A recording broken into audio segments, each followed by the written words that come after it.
Yo, yo, yo. So, I normally, well, actually, as you can tell by the thumbnail on this and the title of this video, I am going to be doing my Smackdown review from last night. I normally do these straight after, but I just wasn't feeling up to doing it straight after Smackdown last night. Like, Smackdown was absolutely incredible, so it's not because it was a bad show or anything like that, or I didn't think it was a good show. I just generally didn't feel up to filming at like almost 4:30 in the morning, so I just left it. And I'm going to be doing the, obviously, well, as you're watching this, of course, I'm doing the review today instead. Well, in the afternoon instead of in the early hours in the morning. And what a Smackdown! Like, this was the Smackdown after Mania, but they don't really class it as the Smackdown as after Mania. Obviously, they call it that, but it's not as hyped up and as looked upon as a WrestleMania Smackdown. It's kind of looked as just the Smackdown that happens after WrestleMania, when Raw is actually the show that is straight after WrestleMania. So they kind of have like more hype about that, and like more stuff happens on the Raw show than the Smackdown show. So it did feel like a Smackdown after Mania, but not to the point that Raw does. So I can't really like say it was like an amazing Smackdown after Mania, when we just watched like probably the best Raw this year, the best Raw after Mania, and the best Raw ever. So I can't really like say that this was a Smackdown after Mania, because they don't really like say that it's like that, to be honest with you, when it comes to Smackdown. But this Smackdown was still like really, really incredible. And we kicked off with the segment between John Cena and Randy Orton. John Cena again didn't feel that he was announced correctly, so it brought Mark Nash into the ring. He announced him again, and then as John Cena was about to talk, Randy Orton's music hit, and then he interrupted John Cena, and then the promo basically was a back and forth promo about John Cena saying, "How dare you call me that? I was raising these kids for 25 years, and look at the people they've become." And then obviously Randy was saying that he should become a father, because that will help him to be the old John Cena again. And he spoke to a kid in the audience, and like the kid was like 4, 5, 6 years old, and then the kid gave John Cena the middle finger, and then that started a whole little segment between the father and John Cena, which was actually quite funny to see, because Randy Orton couldn't keep character. He was laughing, and I don't think he was meant to be doing that, but I think it made him break character, because I don't think he was even expecting the 6-year-old to show John Cena the middle finger. Yeah, so it pretty much was like a back and forth segment about John Cena's should be a father, and then John Cena saying that he raised all of these kids for 25 years. And then Randy Orton was like, at the beginning of Cody Rhodes' song, it says, "Wrestling has more than one royal family." And then it was like, Cody Rhodes is talking about my family, and I'm not going to allow you to take that piece of my family away from me. And then John Cena said something along the lines of, "They're coming with me," or something like that. I can't remember the whole like what they said of that to the exact point, because obviously it was last night, and it was right at the beginning of the show. But John Cena was pretty much saying that he's taken every little piece of Randy Orton with him, of his legacy and his family's legacy, and pretty much just everybody's legacy that has a family that have held that title as well as them. And then Randy Orton was like, "How about you put your title on the line right now?" And then John Cena said no. And then John Cena announced it, "Why don't we do it at Backlash?" And then he was like, because the fans started going boo, and then John Cena was like, "Wow, St. Louis It's in St. Louis, and who's from St. Louis? Randy Orton.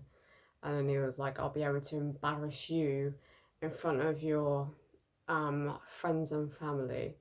That you're never gonna have your hands on this title again when I've got my hands on it.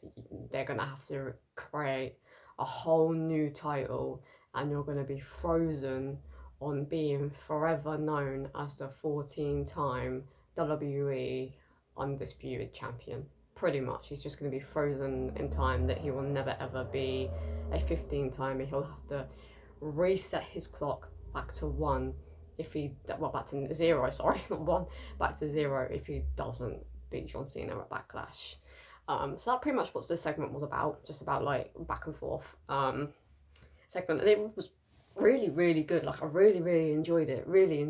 Probably one of the best John Cena like in-ring segments that we've had since he properly like came back. Well, technically he came back at the beginning of the year. And we had some segments here and there, but this was probably one of my favorites. Like, it was a really, really enjoyable segment. And I'm really excited for their match at Backlash.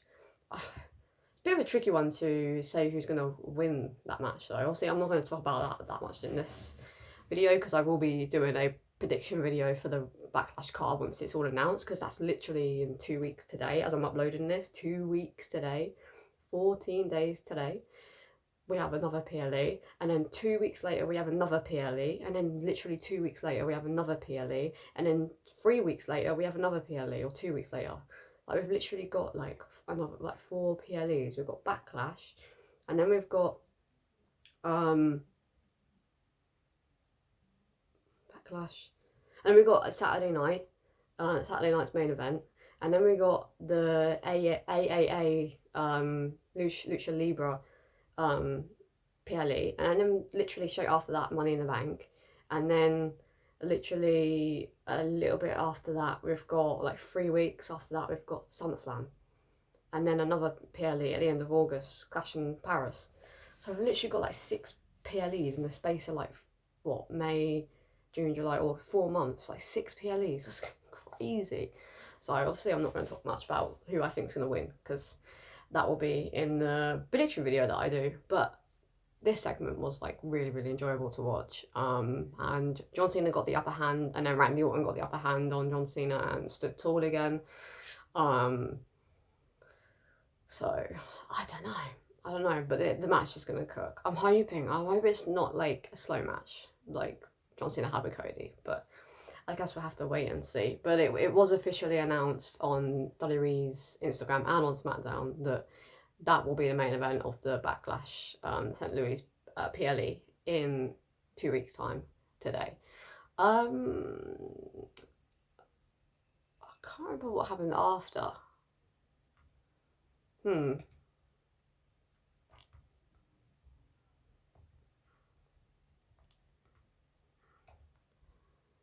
Let me see.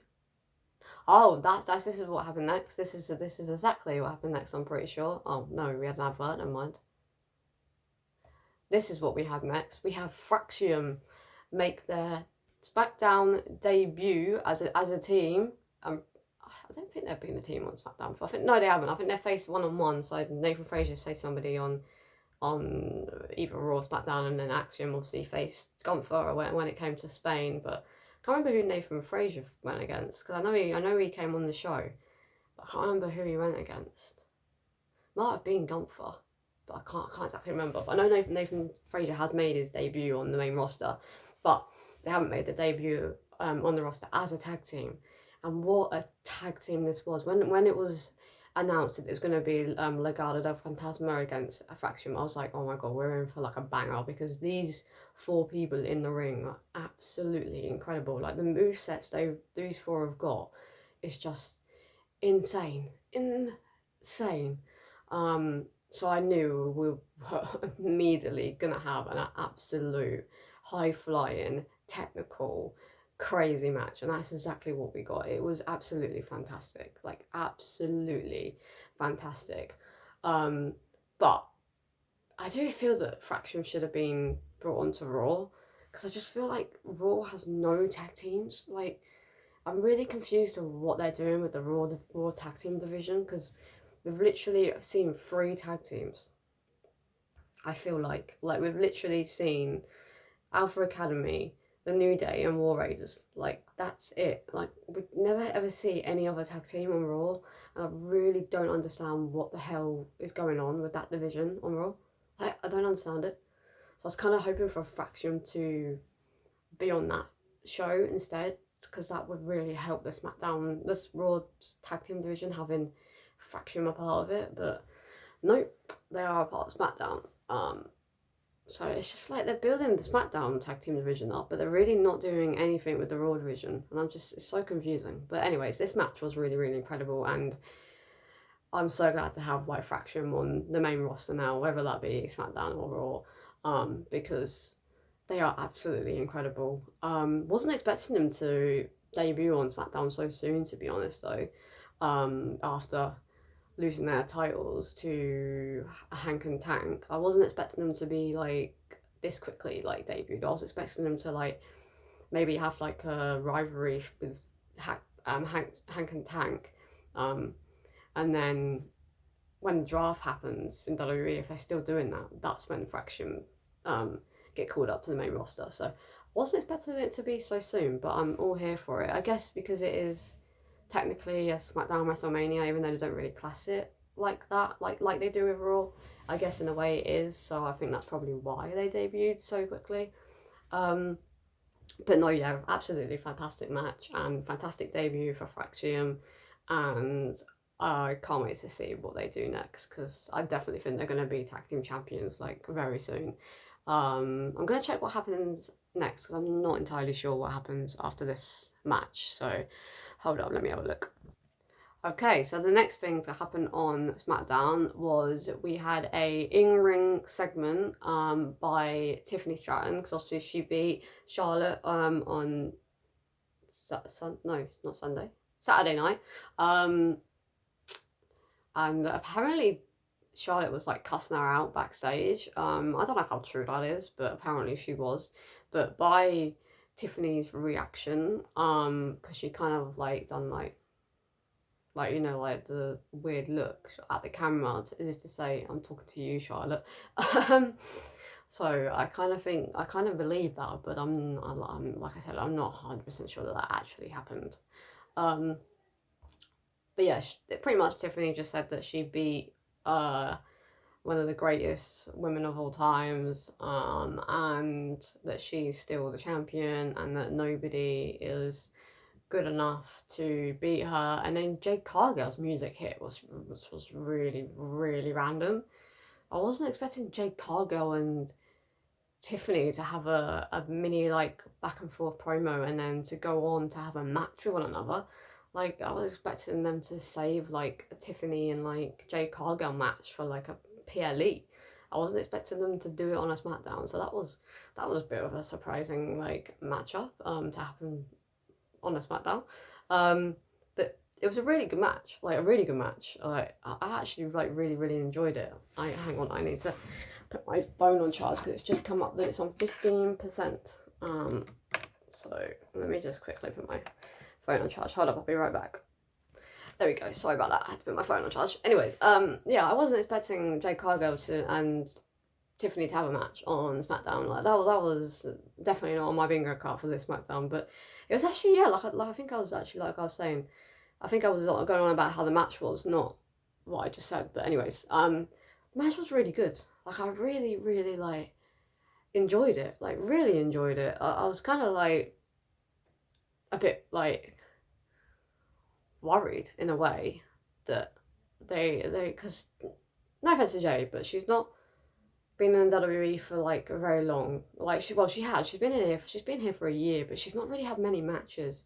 So I always get a bit like what's the word I'm looking for? Skeptical? Is that even a word? Skeptical? Yeah, skeptical. That's how you say it. Yeah, I think. I don't know. When she has a match, because sometimes she does look a bit robotic at times, and sometimes she forgets what she's meant to be doing. So I do get worried when she has matches still, because like I said, she hasn't really had that many matches on WWE. But this match was really, really good, like really enjoyable. Like I've got nothing bad to say about it. Like it was actually a really good match, and then it got interrupted by Naomi.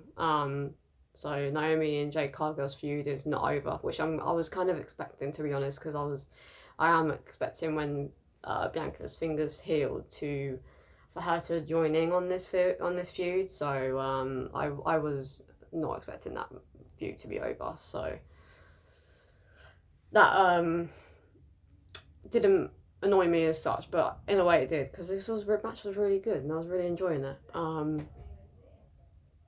And then sorry, I thought someone was calling my name.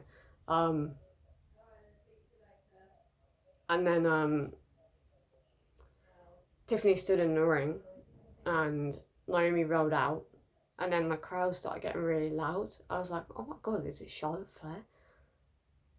Like, are they really gonna carry on this feud with Charlotte even though they don't like each other and it just doesn't work? But it was Nia Jax. I was like, oh, great. I really wasn't expecting it to be Nia Jax to come out and start a feud with Tiffany again. Yeah, no, I don't know who I expected it to be. To be honest with you, no, I thought it was Charlotte Flair. I genuinely thought it was Charlotte Flair, but by the way that the crowd was reacting, I thought it was going to be like somebody like making their like debut, or from NXT or something, or like their debut from like a different company or something. Like that's kind of what I was expecting by how the crowd was reacting to it. But it was Nia Jax, so I was a bit like, oh right, okay. That was a bit of a like really excitement reaction for Nia Jax, considering that she's a heel and people don't really tend to like her. So I was a bit like, okay. I mean, don't get me wrong, Nia Jax has got better in the ring, but I just don't really like want to see the Tiffany and Nia rivalry again. Like we've already seen it, so like I just kind of just don't want to see it again. But it is what it is. I guess we'll have to wait and see how the rivalry goes and how long it goes for. But I think it wasn't Charlotte Flair, because that was done. They don't want to ever have those two go near each other again for any type of match, because if you can tell by Tiffany's head, it's literally completely bruised up, and she was in a match, but that just didn't need to be one of the things that happened on her face. So I generally think that match, oh my god, my cat made me jump. Hello. Hang on.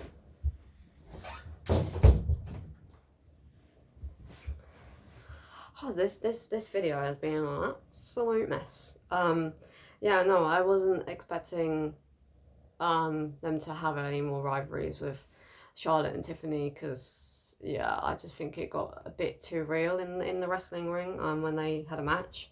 I think they got real with each other, and I think it just has caused a lot of trouble backstage.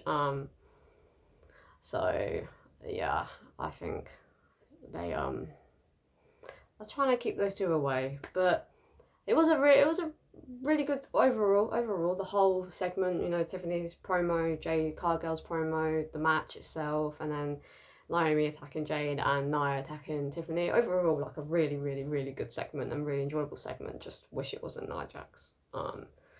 But it is what it is. Guess we'll just have to see where it goes from here. But can't actually.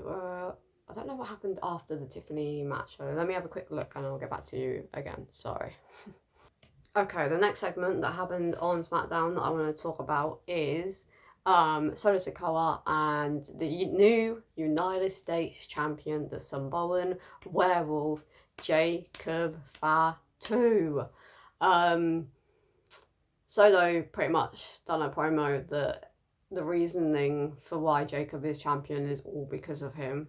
It was all Solo. Solo's the reasoning to why he's champion. Solo's the reason to why he is in the WWE. Solo's the reason for this, that, and then Jacob took the mic off him, and said to Solo that I was going to become the United States champion, whether it was with you or without you, and Jacob is just so incredible on the mic. Like, he's so different on the mic to anybody that I've ever heard before.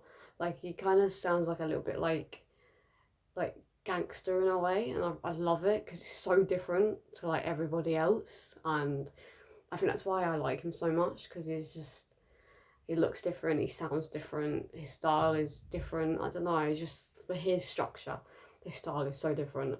So I just think that's why I like connect to him a little bit, because he's just like so, yeah, like, so different, to be honest.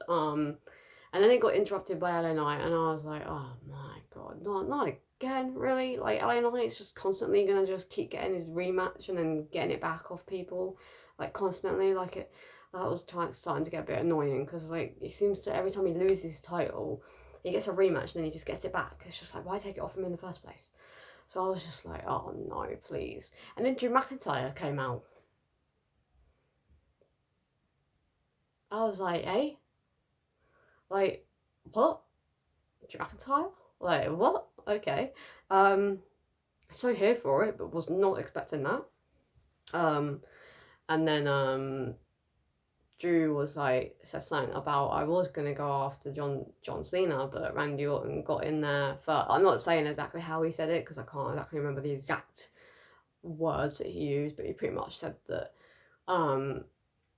that they were Nepo babies, and then he was like, hi Bloodline, because they're Nepo babies. So that was quite funny. Drew's always got such good promo lines. Like, he's just so incredible on the mic, and he's just, yeah, one of the best. Like, he's so underrated. Like, he is up there to be like one of the best people on the mic ever in WWE history, because he's just so good at it. And then LA Knight was laying on the top of the rope saying, oh, wake me up when he's finished talking, or something like that, something along the lines of that, which was quite funny.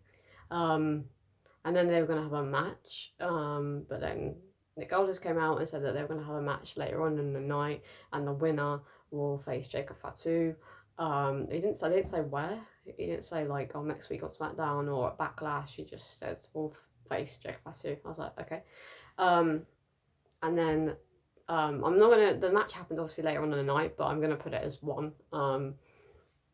Yeah, so Drew McIntyre had a match with LA Knight for the #1 contender spot for the United States Championship, to face Jacob Fatu, and the match was absolutely incredible. Like, it was such an enjoyable match to watch. And then who was it that came out? Wait, who did we have? We had LA Knight. Oh, Solo Sikoa. Solo Sikoa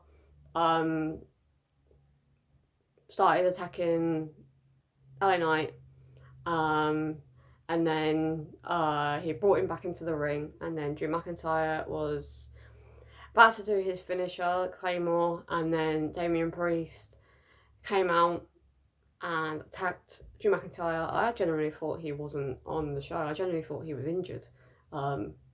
So I genuinely didn't expect Damian Priest to come out.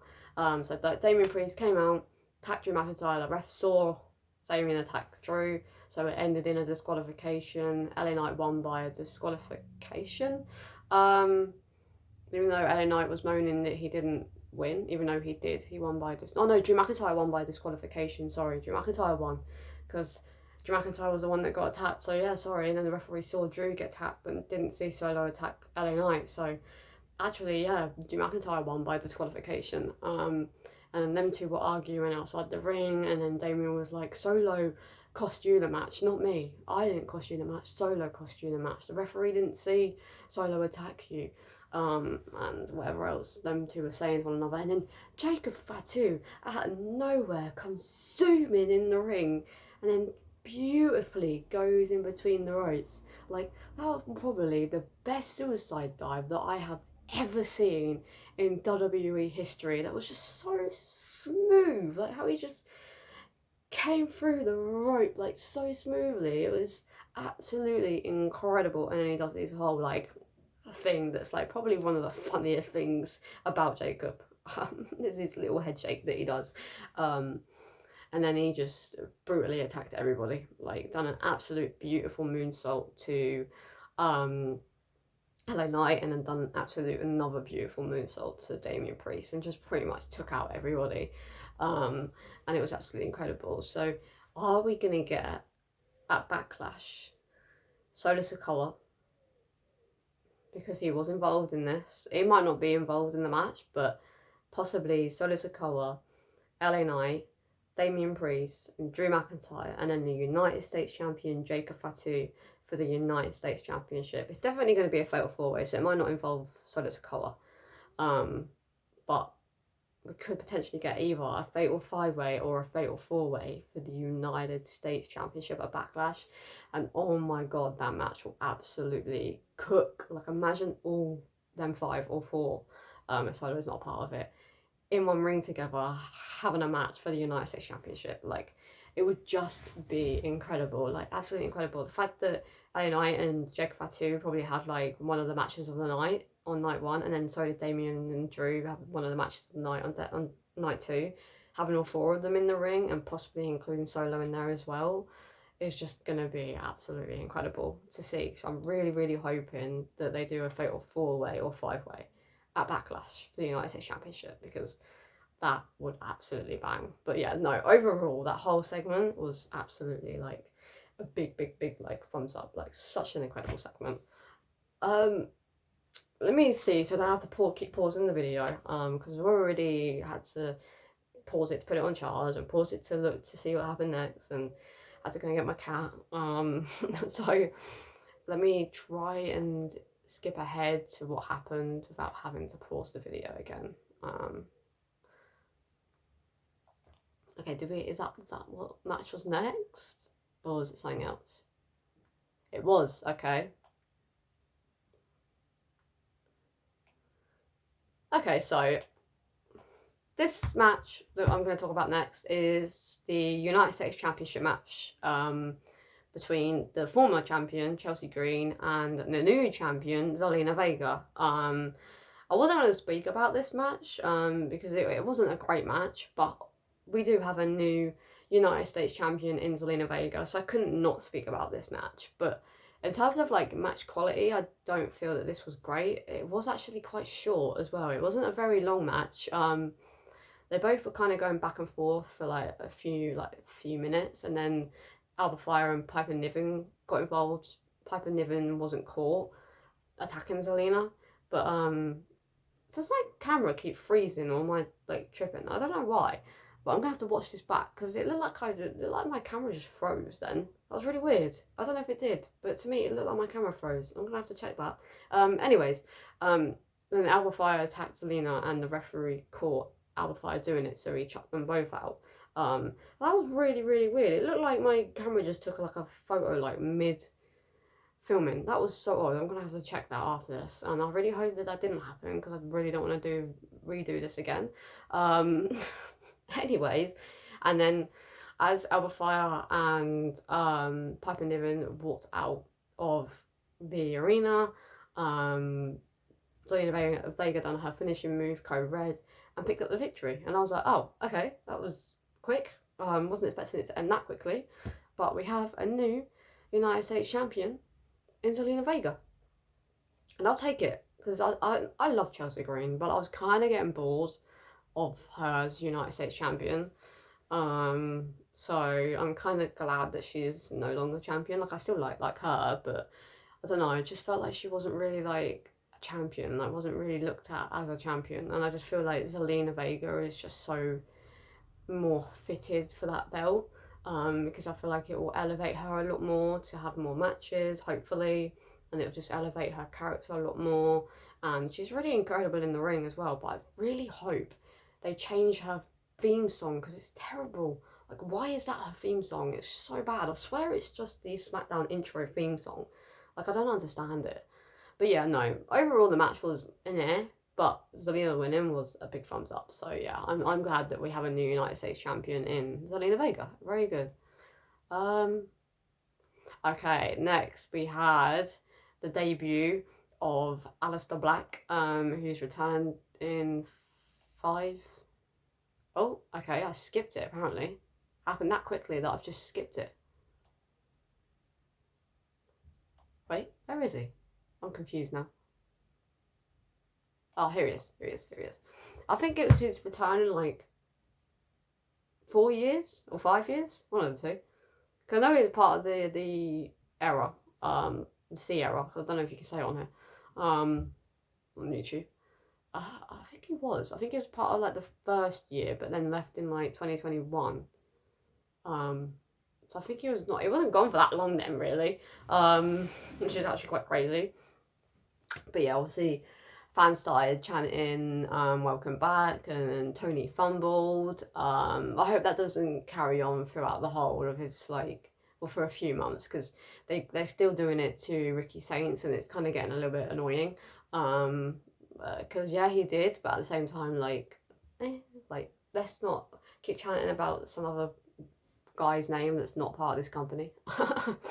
But no, as soon as the Miz said to Carmelo Hayes, I'm gonna go out in the ring and vent or whatever he said, I was like, Aleister Black's gonna return during the Miz's segment and take the Miz out, and that's exactly what happened. Because I think it was just very obvious because he hadn't debuted yet, and I was really confused. I was like, is he just they just saving him for last, just to come out and stare in the ring, and that's it. So I was like, okay. As soon as Miz came out, I was like, yep, Aleister Black is debuting. Well, not debuting, re-debuting, I guess, or returning during this segment, and that's exactly what happened. And he done his Black Mist, I think it's called, which is absolutely beautiful. It was a very quick return. It wasn't like Rusev's, where his music played in the middle of a tag team and then he came out and destroyed everyone. It was literally Miz done like a good like 5-6 minute promo. Aleister Black came back with his old theme tune, and I'm so glad he has his old theme tune and his old entrance. And then the Miz went over to him, and then Aleister Black done his Black Mist and took the Miz's head off. And I'm glad it went like that. But we do have Aleister Black versus The Miz next Friday on Smackdown, and I'm hoping it's not a squash match. I'm hoping we do get a decent like 8-10 minute match between them both. I hope it's not like a really quick like 2 minute match, because I want Aleister Black to have like a proper full on like debut match. So that's what I'm hoping for. But overall, very good return and a very good segment by them both, I guess, in a way. What did we get after Aleister Black debuted? Not debuted, returned. Oh yeah, we had that match, but I've already spoken about that match, the Drew and LA Knight match. But yeah, as I've said, I've already spoken about it.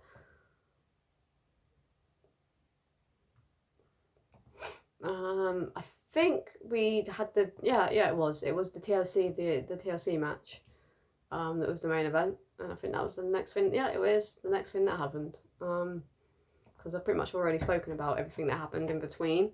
So the main event of the WrestleMania Smackdown was the WWE Tag Team Championship TLC Triple Threat match between Motor City Machine Guns, DIY, and the Street Profits.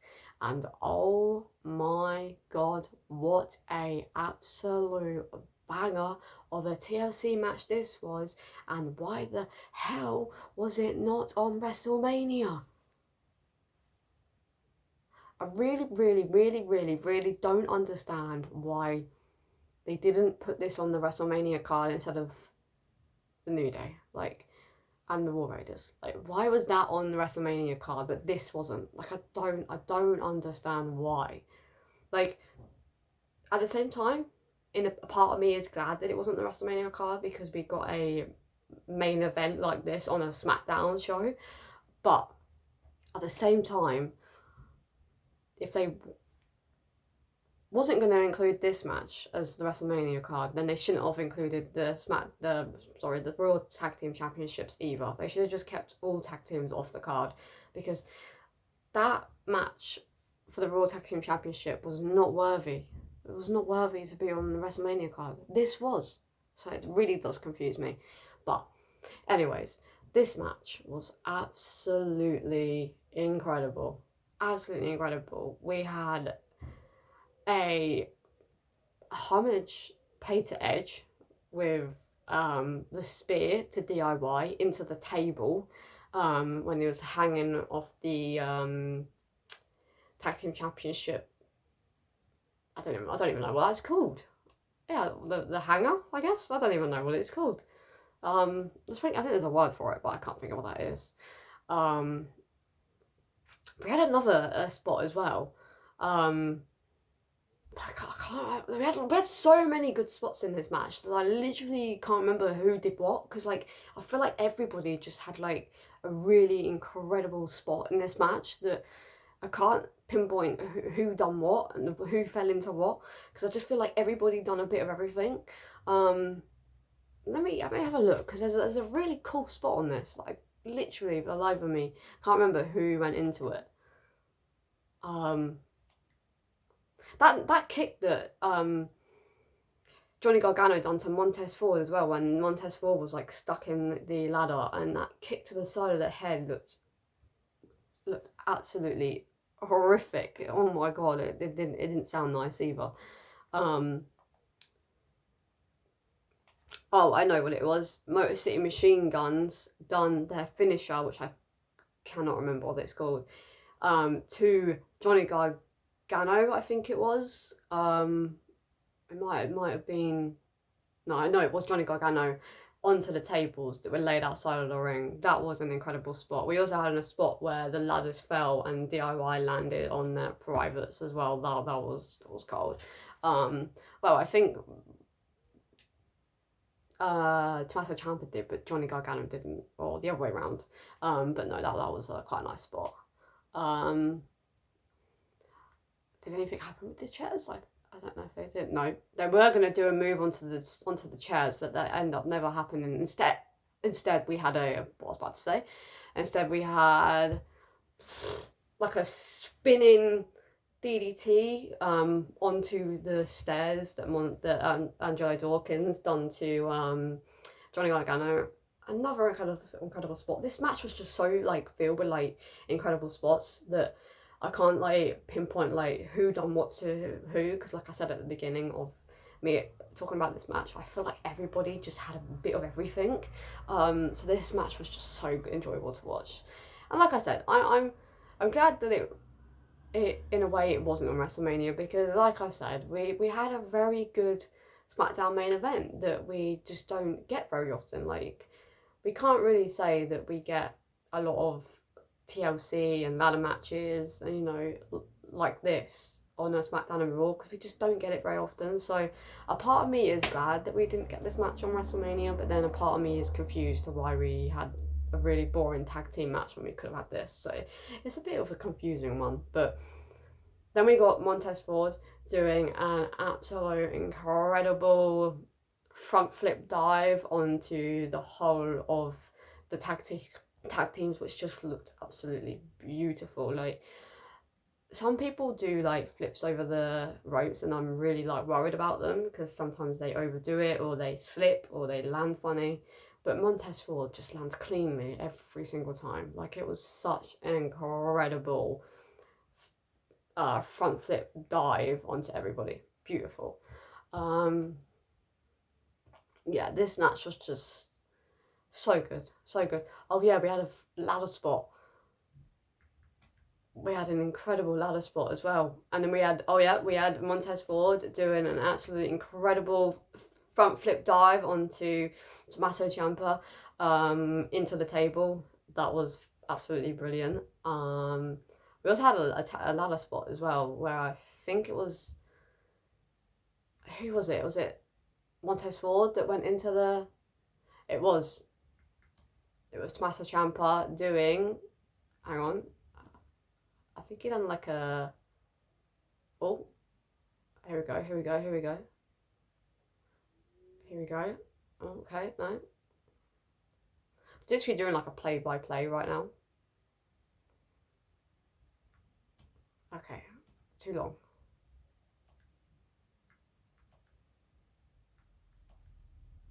Oh, it's kind of like a I don't know what you would call that, really. It's like kind of like a sideways slam.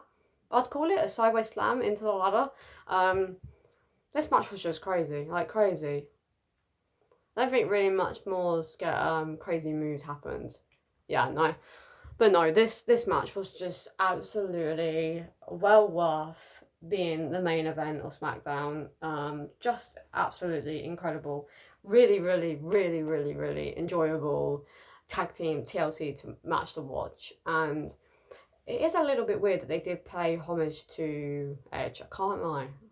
Because normally when they do stuff like that, normally that person's returning. Because they started to do stuff like that for CM Punk before he came back. People started to do GTSs. His name was kind of mentioned in a way. And they're really starting to do that with like Dean Ambrose and Edge lately. And it's a little bit like, what's going on there? But no, yeah, this SmackDown was actually incredible. I was not expecting this video to be this long, but it was a really, really good SmackDown. So at the same time, I'm not surprised that this video has been a little bit longer than I expected. But anyways, guys, let me know in the comment section down below what you thought of SmackDown, and give me a rating if you want. I gave it a ratings out of 5, and I gave this SmackDown a 5 out of 5 because I really, really enjoyed it. So yeah, let me know your ratings out of 5 to what you thought of this SmackDown.